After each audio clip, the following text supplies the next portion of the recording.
A dengue é uma doença que está entre nós há tanto tempo. E de tempo em tempo a gente ouve um número de óbitos enorme dentro de uma doença que existe há séculos com a gente. E cada vez mais as pessoas falam, dá volume, se não responder, manda para a UTI. A pergunta é, e depois que chegou na UTI? O que a gente tem de estratégias atuais que a gente conhece na terapia intensiva que possa auxiliar os pacientes com dengue grave? Para isso, a primeira coisa a gente precisa entender quando que a gente precisa continuar dando volume e quando a gente tem a impressão que precisa partir para outras estratégias. Primeira questão, cada vez mais tem estudo que mostra que os pacientes com dengue grave, que já receberam fluidoterapia antes, quando chega na UTI, existe uma porcentagem não insignificante que já está com sobrecarga volêmica. Aí a pergunta é, essas pessoas eu continuo dando volume ou está na hora de partir para outras estratégias? Então, a gente precisa entender quem são as pessoas que têm maior risco de sobrecarga volêmica.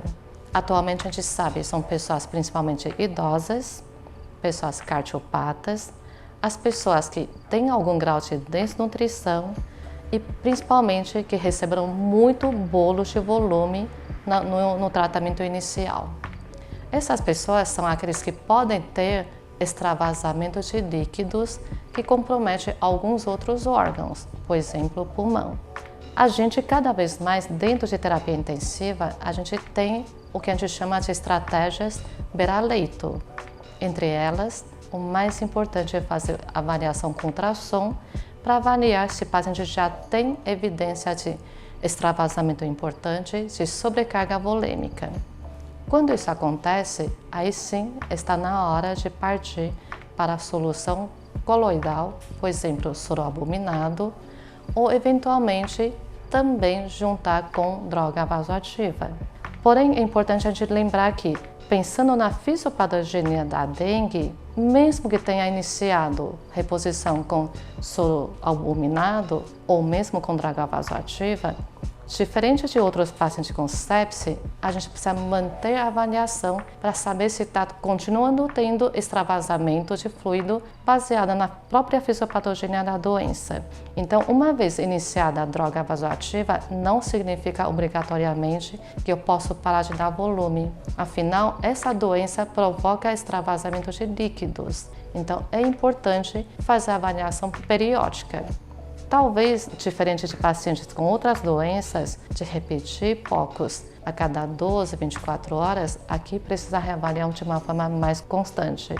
De repente, a cada 6 horas ou até a cada 4 horas, para reavaliar necessidade de outras alíquotas de volume, mesmo tendo extravasamento.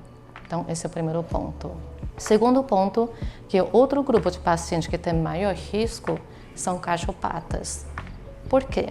A gente sabe que dengue também pode causar comprometimento cardíaco, entre elas derrame pericárdico, miocardite, arritmias e, por exemplo, ritmo em Takotsubo.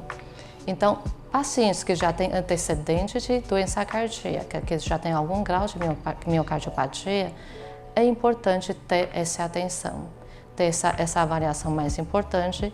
E a depender, lembrar que pode ser que eu precise de algum inotrópico positivo dentro dessa condução desse paciente com forma grave da doença.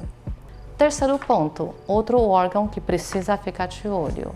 Dengue, apesar de não ter um tropismo muito importante pelo hepatócito, também pode causar hepatite. E nesse contexto, o que pode prejudicar? Fenômenos de sangramento. Está mais que comprovado que paciente com dengue grave não tem benefício de transfusão profilática de plaquetas. Porém, a transfusão é necessária quando eu tenho algum tipo de sangramento ativo.